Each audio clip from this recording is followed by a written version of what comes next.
Thanks for staying with us. So he's an award-winning Nigerian film actor, director, and producer. He's a veteran actor who has been in the industry for over 46 years and has won lots and lots of awards. Welcome with us, Mr. Akin Lewis. Good morning, sir. Are you there? Good morning. I'm here. Good morning, everybody. COVID. Good morning, sir. Yes, so yes, so how have you been managing? Are you with family or your family abroad, or where exactly are you? No, I'm at home. I'm with family.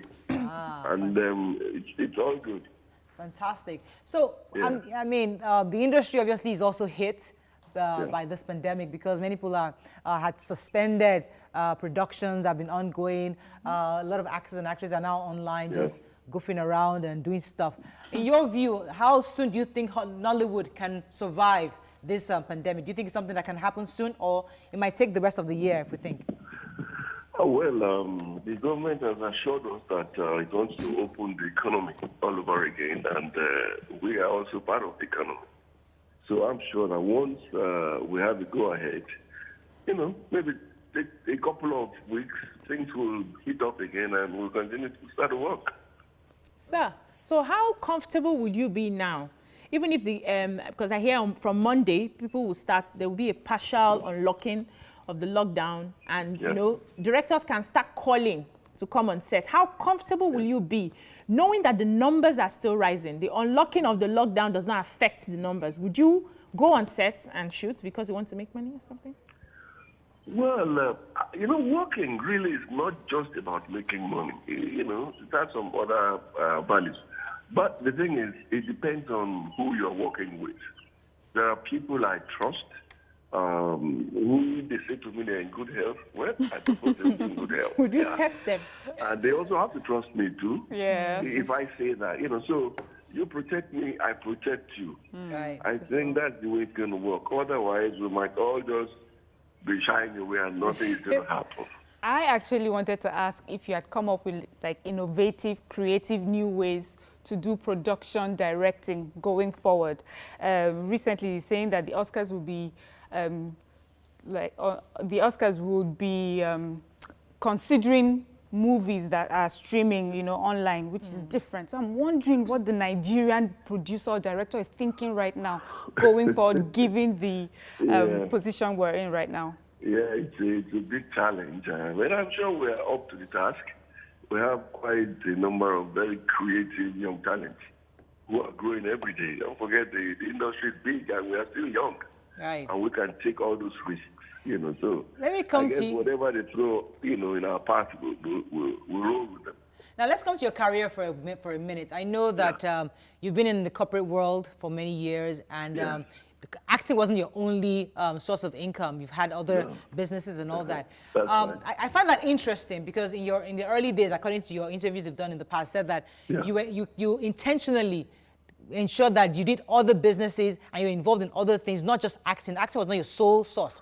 Now, today you see many of your colleagues asking for money, they're sick.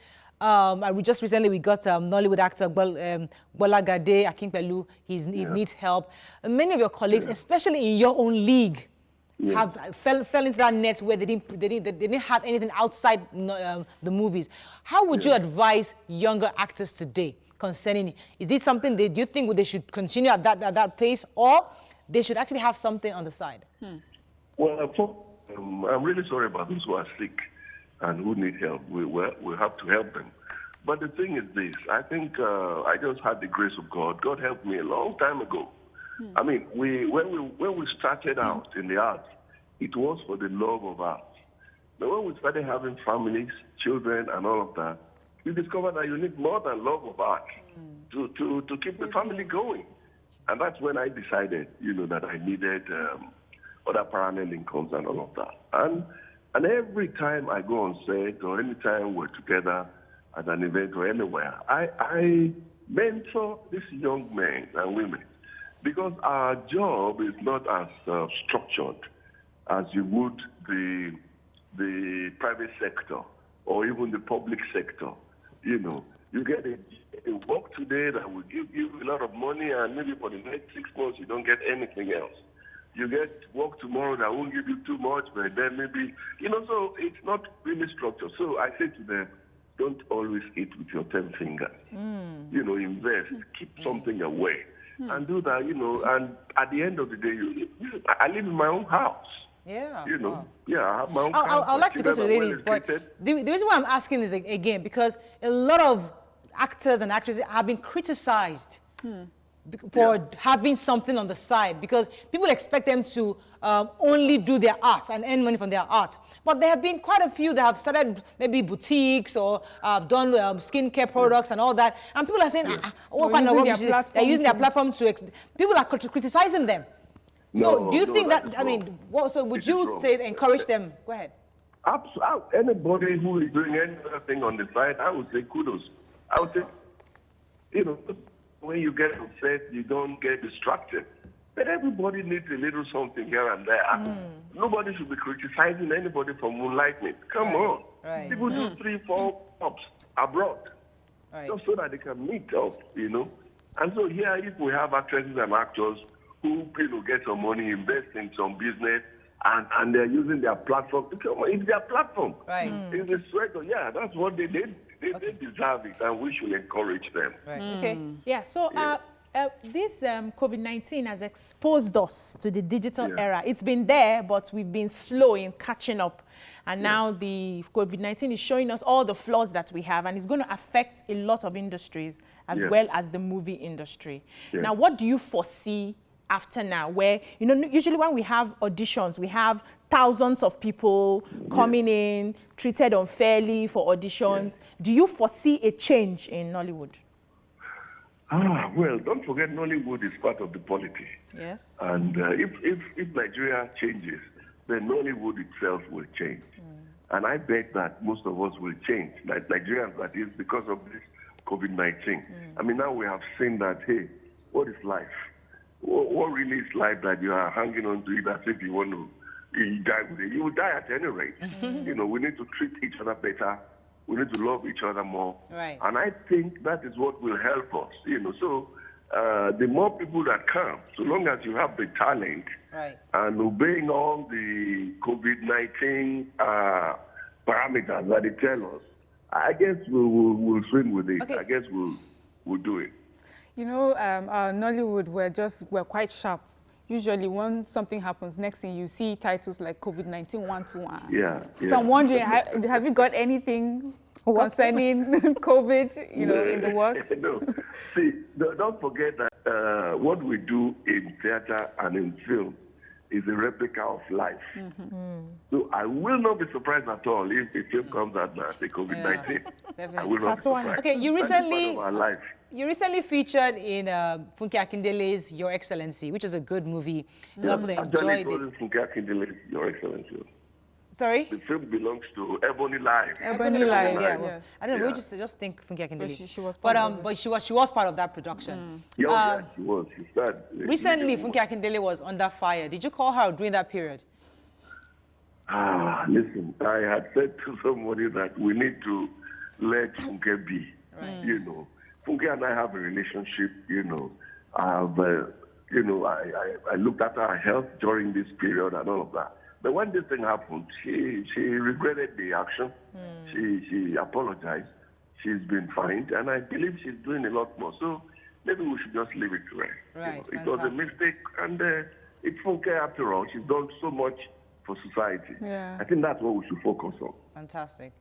So we have not been seeing so much of you in Yoruba movies. What's happening? You've now moved to English. You're not doing English. I'm very busy in the English subsector, really. I've been doing, you know, some soaps on TV that, you know, series that run on a daily basis, you know. So it's very difficult to do that and combine with anything else. Oh. That's why. That's what has happened, you know. You've been featured in quite a number of modern day movies, the new Nollywood movies. We saw you at the King of Boys, Are. That's right. You know, I mean, trust me, we've watched, some of us have watched that movie like a million times. I mean, we went back to the cinema. It was good. But how is it working with the new media? Because you've been there and now you're seeing young faces, young energy, and all that. How do you see it compared to when you were in the industry? Sorry, when you started. When I was younger. Yes, when you're Listen, younger. I am fired of any time I have to work with these young ones. Because the truth is, they have energy, they are very creative, they are ready to take risks and all of that. So I get fired up, I give them my input and they listen. I mean, you don't have to put my name as Akin advisory to blah, blah, blah. But no, Right. these things happen. And they are very good. And I'm glad that they are there because, hey, we are probably going to hand over to those ones. Some veterans have complained. Some veterans have complained that these new guys don't really acknowledge or involve them. So some of you have been able to be part of the new Nollywood, but others have said they don't come to us. So these small children, they think they know it all. So how have you been able to make that transition from being a veteran actor back then and still be able to join the new Nollywood? Was it that you went to them? Did they come to you? How did it happen? You see, for me, if you ask, apart from my talent, which everybody knows, I'm a private person. And I thank God for having enabled me to be quiet about who I am. I do not put on my head, oh, superstar. Most of my colleagues walk around every set as if they own them. And they have just asked me to come and work. And people just behave anyhow. They are difficult, they fight, and stuff like that. So any producer who is smart does not want to work with some people again. It's as simple as that. Right. I have a reputation. I go on set, I sit quietly in the corner. Apart from mentoring you and helping you with your directing or your acting, I don't give you any problems. I don't carry air. I go to work, I go back home. If most of us can do that, they will come. They will come. These young ones too, they are not silly.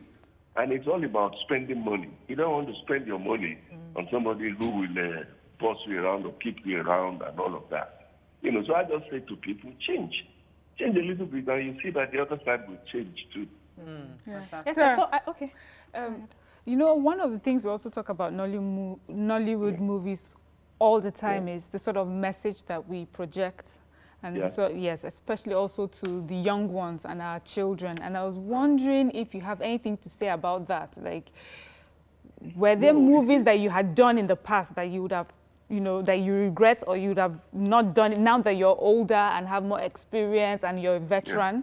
Were there any projects you wouldn't have done now that you know much better? And what sort of things would you advocate for Nigerians to see more of?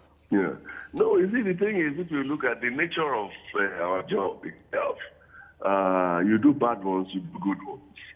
And I do not think I want to regret anything that I've done because the accumulation of everything that I have done is what I am today. Right. And of course, right now, there are movies I won't do. If I feel it's not strong enough, if I feel the character is not solid enough, and it's not a prepper. But at one time, you just want the face to be there. So they give you all, they pay you on, just so your face can be there, Once you have crossed that threshold, then you can select easily what you want to do. Right. Having said that, all of our films are fine. There are films for the young ones, there are films for the adults, there are films, and there are charlatans. They don't do anything and rubbish. Right. So what I see now is that the younger actors are more business oriented in the sense that they have, before you know it, they have their own productions ongoing compared to the older actors. Do you have any plans to have your own production? And why is it that you people are not so much in the forefront of producing and empowering young people? Well, the thing is, we are from two different eras. During our time, you have to specialize. I am lucky. I'm one of the most highly trained. I went to university, I have a master's degree. I trained at NTA for like 13 years to become a director and a producer, which most people you are not opportune to have. So most people from my era, they just do art and all of that. But nowadays, there are a lot of opportunities. There are phones everywhere. And these young chaps, they are smart. Most of them are educated. Probably more educated than the totality of my era. You understand what I mean? And so they are able to think fast on their feet. And, they move. And so they get all these funds. And they still know that there is quality from our side. And so they got to get it. So some of us from my era are actors, producers, directors. All right. We are able to combine. We have that. very short time left. Let me just get a few more. Okay, finally, All right. sir, what would you say to an actor who hasn't been given opportunities? You are talented. A lot of people out there have the talent, but because of the cumbersomeness of the auditions, they don't make anything out of it. What would you tell them? Should they kill the dreams and find something else, or should they make their own? I don't know. What do you have to tell them? Well, once you realize that this is what you want to do, first you better make sure that you have talent. That's very important. Okay. Make sure you have talent, and then keep at it. This is not the kind of profession you walk in today and walk away and come back next week or no. You keep at it. You keep at it, and until one day opportunity comes knocking, and you are right there, and you do. Everybody has a story. Everybody has a story. I have to let you go, sir, but let me just have the final question, because I know that you're going to be 50 years in the industry in 4 years' time, I believe. Wow. And you're planning to have a movie about yourself. Woo. Have you started work on that? Because we look forward to that movie. No, this COVID-19 has everything has come to a halt. Okay. After when we get back to work, we start planning again. So we're looking forward to it. Thank you so much for joining us today. Thank you, It's been a pleasure sir. talking to you. Bye, buddy. Yeah. Bye.